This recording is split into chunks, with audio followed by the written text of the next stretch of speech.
Peter Winnick here from Thought Leadership Leverage. Today I wanted to talk about two different ways to potentially get your content embedded into a new B2B client. So number one is skill building.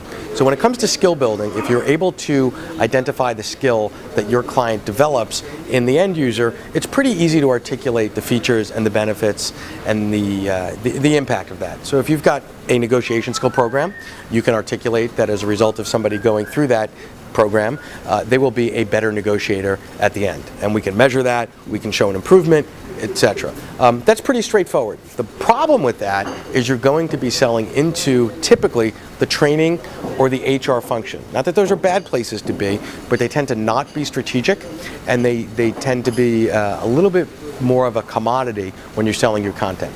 The other way, and this is my preference in terms of getting embedded into an organization, is selling from a situation.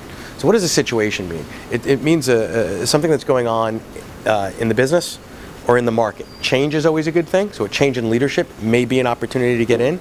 A change in market conditions, either an extreme positive or an extreme negative. We're launching a product and it did incredibly well. We launched one and it flopped.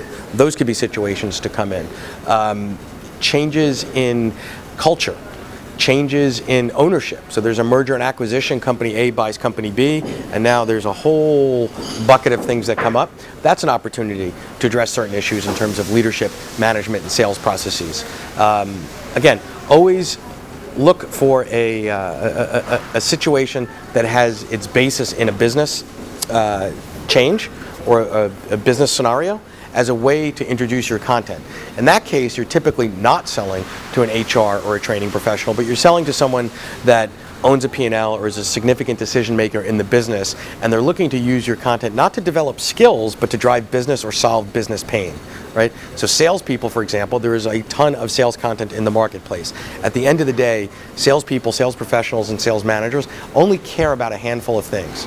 Things like generating leads, things like closing deals, things like protecting their margins, etc. There's 4, 5, 6 things that they care about. You need to take your content and show that it actually helps in those situations, as opposed to developing a skill that we may use at some point in the future.